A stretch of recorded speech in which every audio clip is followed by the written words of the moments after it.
we delve into the mysterious atmosphere of a new case.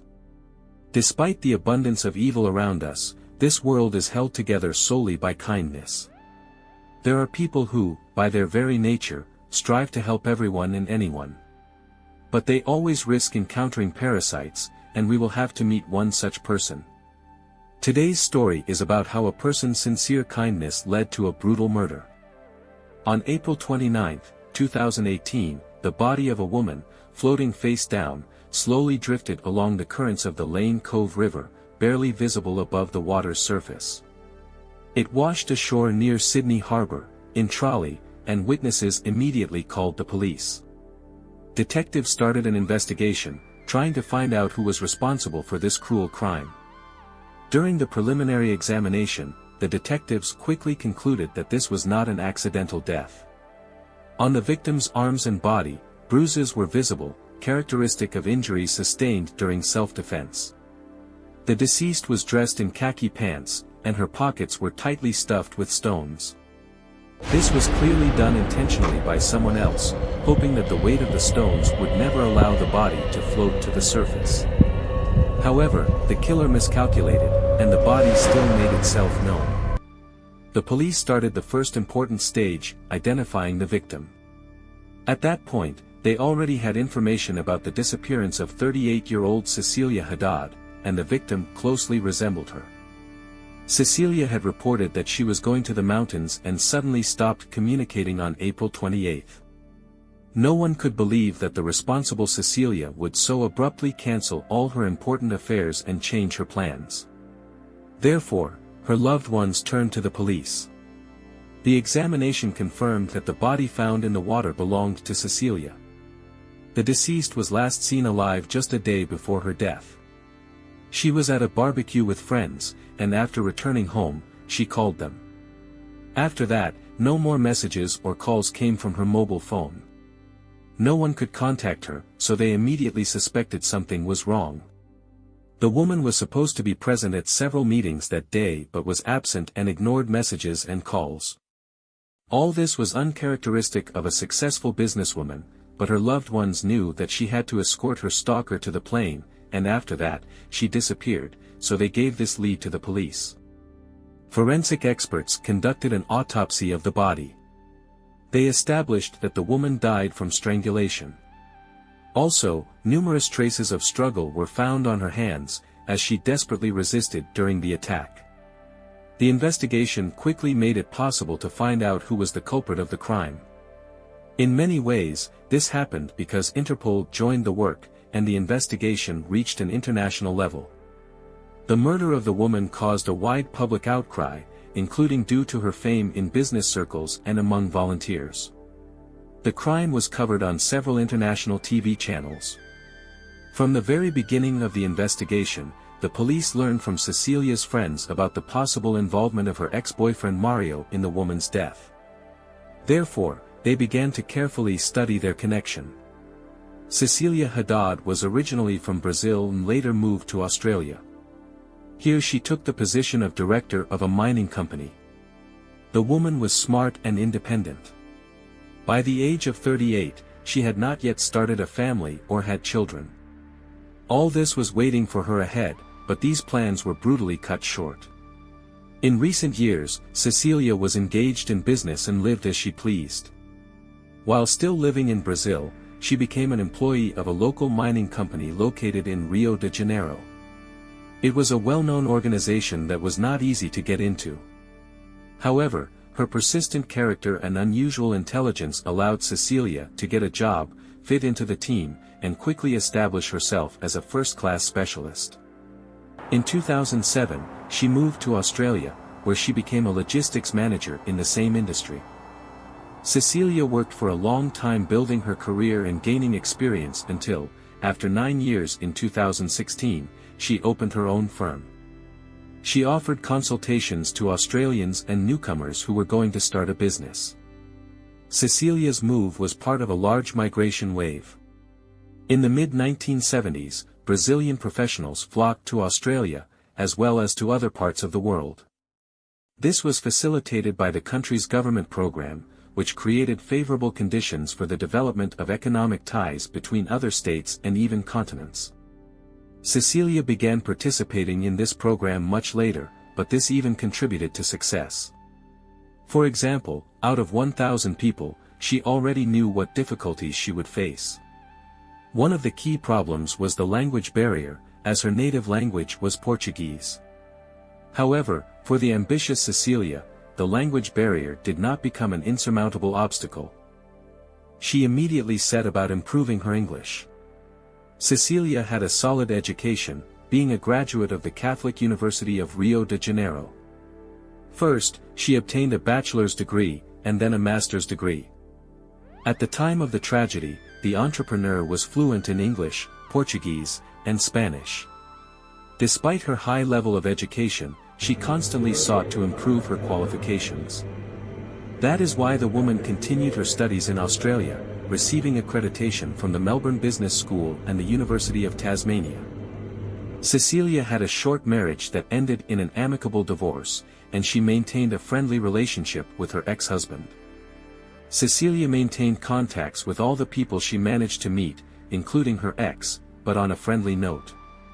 In general, the Brazilian woman was extremely benevolent, as evidenced by her active volunteer work. Long before the start of this volunteer work, she met Carol and Rita. They also hailed from Brazil, so the women had a lot in common. All three became close friends and knew almost everything about each other. According to her friends, Cecilia was very sociable and cheerful. The woman radiated kindness and literally spread positive energy around her. In her personal life, the beauty had a difficult time. Shortly after the divorce, Cecilia began dating a man named Mario Marilla do Santa Santoro.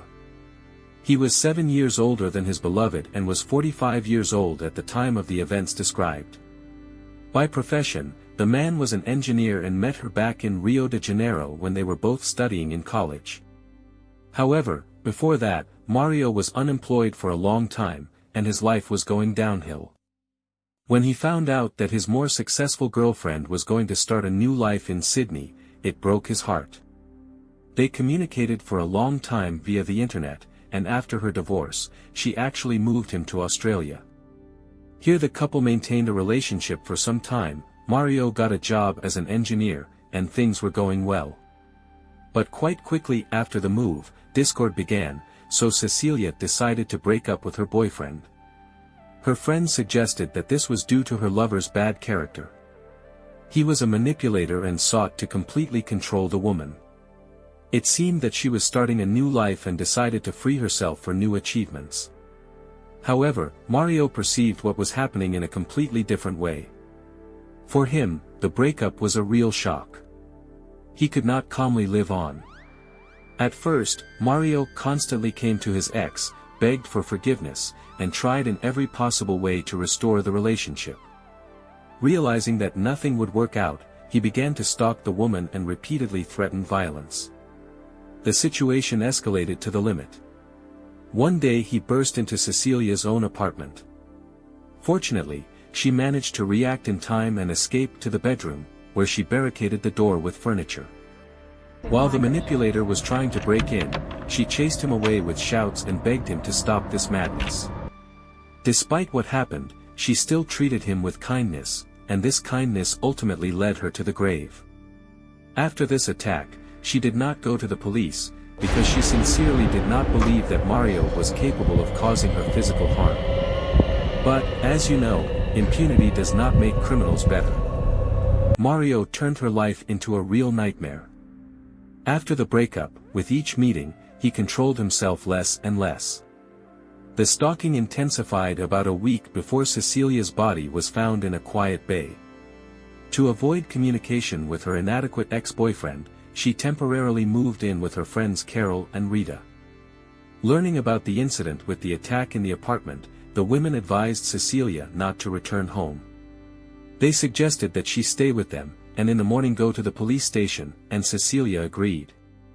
Her friends feared that her ex would return again, and Cecilia might not have a chance to react quickly and hide. But she still did not take seriously the threat he posed. Cecilia worked remotely from home, where all the necessary things, documents, and media for conducting her activities remained. Therefore, the woman was forced to return after only a few days. And then she found that the apartment had been entered repeatedly while she was away. She realized that Mario had a copy of the keys, thanks to which he could enter the apartment at any time. The stalker did this repeatedly, trying to catch his ex-girlfriend at home. Fortunately, for quite a long time, he could not catch her at home. The victim's friends reported that they repeatedly noticed signs of an outsider's presence in the apartment while Cecilia was staying with them. Because of Mario's constant attacks, she began to feel paranoid. Constant fear and the feeling of being watched did not leave her. In order not to attract the attention of the stalker while in her own apartment, she lived in an atmosphere of continuous tension. She took a bath and cooked in the kitchen with the lights off so as not to reveal her presence to Mario. The woman literally found his traces in her home, caught his scent, and this only intensified her panic. During this period, Cecilia repeatedly told her friends about the harassment by her ex. However, despite this, she believed that she had control over Mario. The entrepreneur believed that he would not do anything bad, and she would be able to cope with his hot-tempered character. But Cecilia was wrong. Apparently, the man had evil intentions. He was not going to limit himself to simple stalking. The security camera of the residential complex recorded Mario just a day before Cecilia's body was found in a nearby river. During the day, he visited the apartment 5 times but was unable to catch his ex-girlfriend. The man also entered her apartment several times at night but did not take any action. The next day, Cecilia learned that her ex had booked a flight to Brazil and would disappear from her life forever in just 4 days. This brought great relief, and all paranoid thoughts seemed to vanish. Unfortunately, the joy was premature. The woman thought that the stalker would spend the rest of the days preparing for the flight, but she was wrong. Shortly before departure, her ex called Cecilia and offered to accompany him to the airport.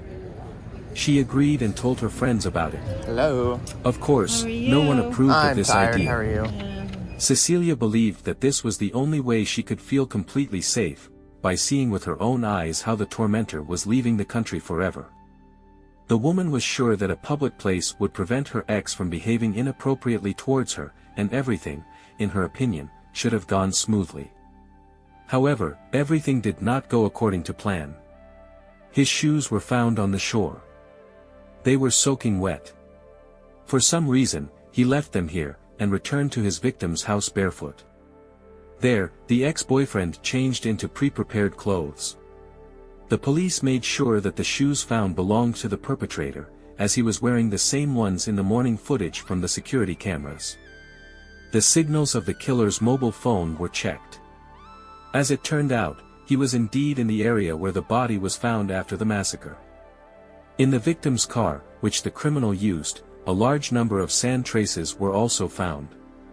There was sand and plant remains identical to those that could be found on the coast.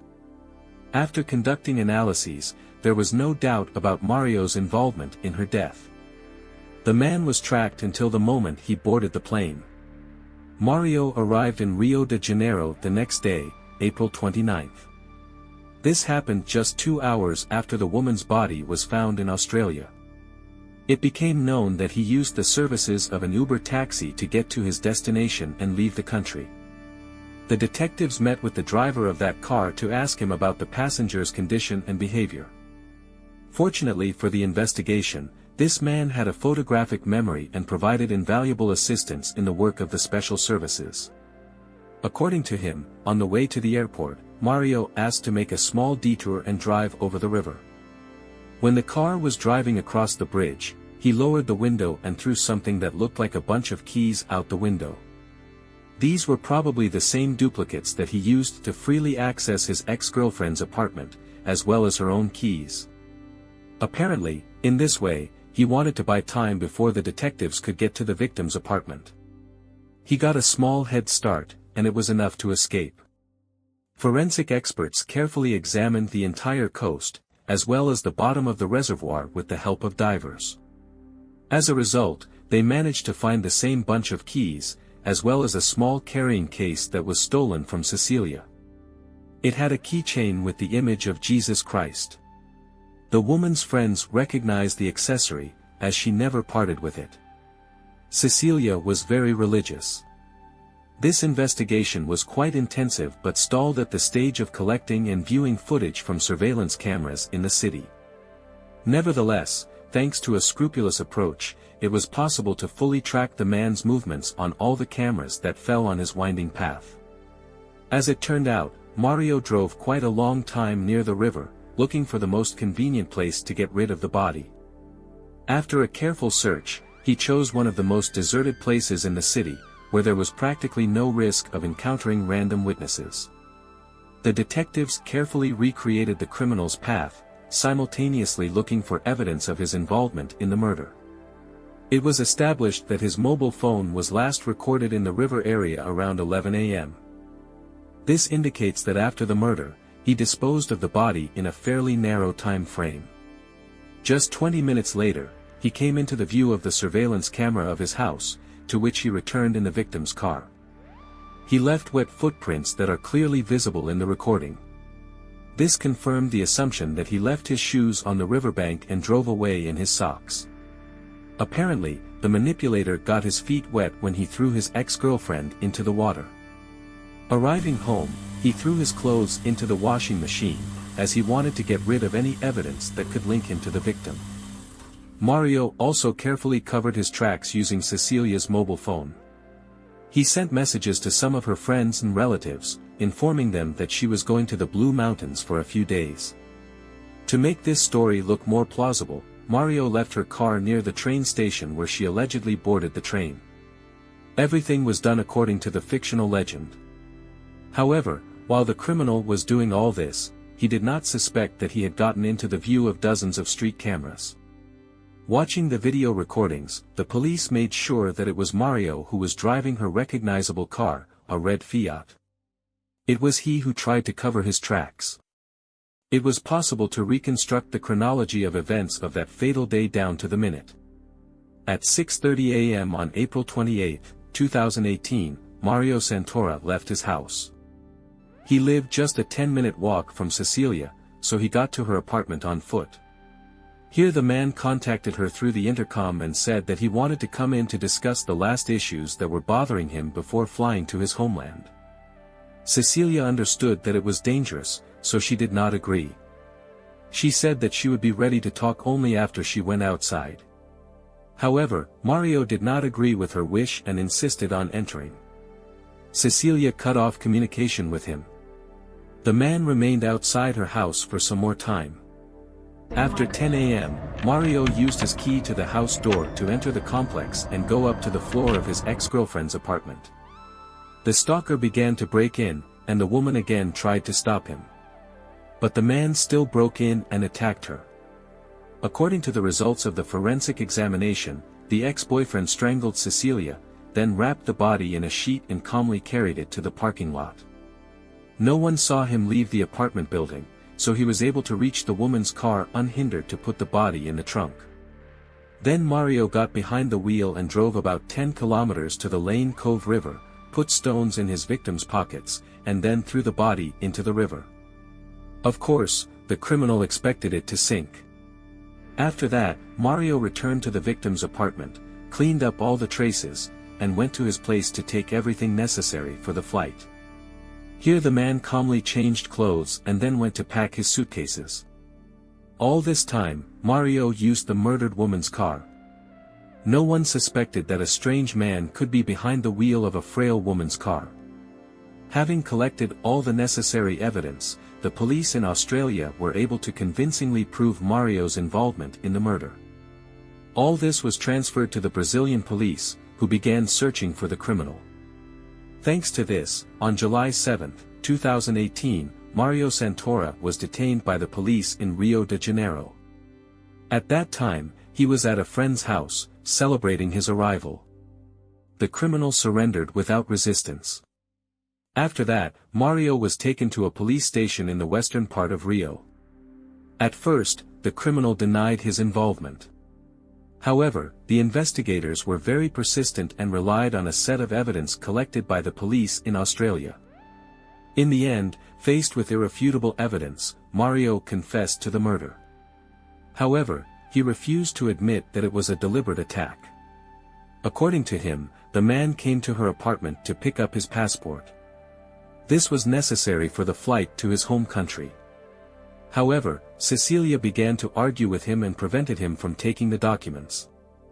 As a result, she provoked the attack. Mario claimed that he grabbed her by the throat and squeezed with all his might in a fit of rage. However, according to him, he did not strangle the woman, but simply pushed her away.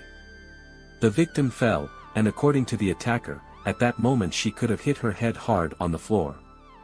Further, the scoundrel referred to a state of shock, so he could not reproduce the chronology of events. Frightened, he took his ex-girlfriend in his arms and put her on the sofa. Mario tried to wake her up, but the deceased did not respond. After that, he tried to give her indirect heart massage, but this also did not help to bring Cecilia to her senses. In desperation, Mario decided to get rid of the body and all the evidence that could indicate his involvement in the murder. The Brazilian police did not have the opportunity to extradite the criminal back to Australia so that he could stand trial in the country where he took a person's life. However, an agreement was reached with the legal system of another continent to settle all legal and bureaucratic issues. This allowed Mario to be convicted on the territory of his native country, and he also had to serve his sentence here. While being held in a prison in Rio, Mario Santoro was officially charged with the murder of Cecilia Haddad. He was transferred to a detention center to await trial, which was scheduled for June 2023. On the first day of the hearings, witnesses for the prosecution testified. The head of the local criminal department acted as a delegate to interact with the Sydney police. Several members of the victim's family made their statements in court.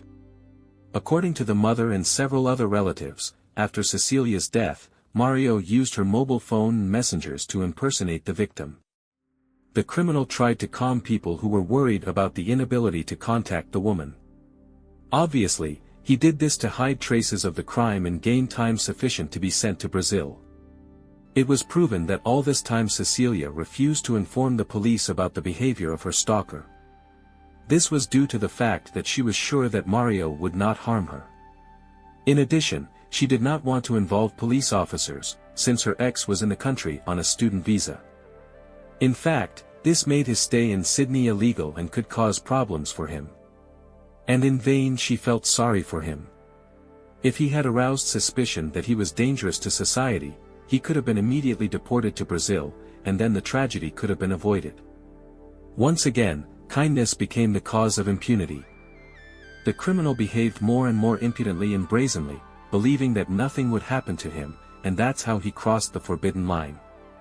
The victim's friends actively spoke out, accusing Mario of deliberate reprisal. In their opinion, the man took advantage of the kindness and gullibility of his ex-girlfriend. Not only did he end up in Australia only thanks to her, she did it so that he could start a better life. However, the man not only did not take advantage of this gift of fate but began to behave impudently, rudely, and inappropriately. And as a result, he killed his benefactress. He managed to do this only because she tried to avoid contacting the police until the very end, so that he would just calm down and continue to live on in a new country. In any case, he had a huge number of prospects here, which he lost because of his bloodthirstiness. The victim's friends were convinced that there were a huge number of alarming signals that could not be forgiven for Mario. The deceased's friends claimed that he had been stalking her from the very first days. After the breakup, Mario was aggressive and had already repeatedly burst into Cecilia's apartment, but she calmed down as soon as she found out that he was going to fly to Brazil. All friends, especially the woman's best friends, immediately pointed to Mario as the only person capable of cruelty. There were no other similar enemies in Cecilia's life, and the suspicions were only intensified by the fact that after the crime, the man left the country in less than a day. During the presentation of evidence collected by the Australian police, the victim's mother, named Maria, became ill. The woman's nerves could not stand it, she was forced to leave the courtroom. At this time, the criminal tried with all his might to show remorse. He publicly apologized to the family of the murdered woman, verbosely describing his regret. After these words, he burst into tears, but Cecilia's relatives saw that it was a pretense. They believed that his tears were insincere and even became convinced of this. It was worth asking the next question related to the investigation, as Mario immediately stopped crying. Tears stopped flowing from his eyes, and his facial expression suddenly changed. The victim's relatives believed that if he was sincerely overwhelmed by a feeling of remorse, he would not be able to switch so quickly. Mario was a hypocrite who simply adapted to the behavior and state of the jurors, trying to arouse pity in them. When all the police evidence was announced during the hearing, the criminal's defense worked on all points. The jury retired to discuss the verdict and returned, finding Mario Santoro guilty of first-degree murder. For this crime, he was sentenced to 27 years in prison. The decision was made by a commission of 7 women and 1 man. Mario Santoro received 22 years for the murder of his ex-girlfriend, as well as 5 years for trying to cover his tracks and confuse the investigation. Mario was dissatisfied with the sentence. The defendant's lawyer immediately stated that he would try to appeal this decision, but so far this has not happened. And Mario is being held in a prison in Rio de Janeiro. Cecilia's body was cremated and the ashes were scattered. This was the last will of the stalker's victim. This is how the fate of a successful businesswoman, who could literally move mountains, tragically ended, but she could not cope with a former lover who suffered from unrequited love. Please write your thoughts and reactions in the comments below. For those who are new here, subscribing is the best way to stay updated on future content. Also give a like please. Take care of yourself and your loved ones. Thank you for your support during this difficult time. Until next time, friends.